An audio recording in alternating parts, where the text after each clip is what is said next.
ఈ కథ నేను నీకు చెప్పే కూడా నాకు ధైర్యం చాలే. స్టోరీ పెద్దగా ఉంది, ఓపిక విను.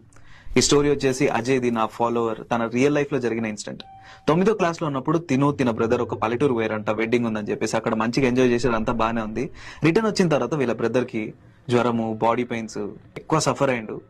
కొద్ది రోజుల తర్వాత క్యూర్ అయిపోయింది, అంతా బానే ఉంది. కానీ వీళ్ళ ఇంట్లో పూజలు పునస్కారాలని రోజు జరిగేవంట. ఈ అబ్బాయి కూడా పూజలు బాగా చేస్తాడు. కానీ ఎప్పుడైతే ఆ పల్లెటూరు నుంచి వచ్చిండో, పూజలు మానేయడమే కాదు, వాళ్ళ ఇంట్లో పూజ జరుగుతుంటే కూడా ఏదో ఒక కారణం చెప్పి ఇంటి నుంచి బయటకు వెళ్ళిపోయాడంట. ఇది ఇక్కడతో నాగలేదు. స్ట్రేంజ్ బిహేవియర్స్ ఉండేవి. ప్రతిరోజు తన ముక్కులో నుంచి రక్తం వచ్చేది. ఇంతేకాదు, తన బిహేవియర్ ఎట్లా చేంజ్ అయిందంటే, ఏది తిన్నా గానీ కక్కేసేటోడు, వీక్ అయిపోయాడు. ఇంత జరుగుతుంటే డాక్టర్స్ కి చూపించారు, ఏ సొల్యూషన్ దొరకలేదు. కానీ వాళ్ళ బాబాయ్ ఎవరైతే ఉన్నారో, ఆ బాబాయ్ పూజలు పునస్కారాలన్నీ చేసేవారు. ఒక గుడిలో పంతులు కూడాను, తాంత్రిక్ రిచువల్స్ అన్ని తెలిసిన వ్యక్తి. ఆయనను పిలిపించి ఇంట్లో అడుగు పెట్టగానే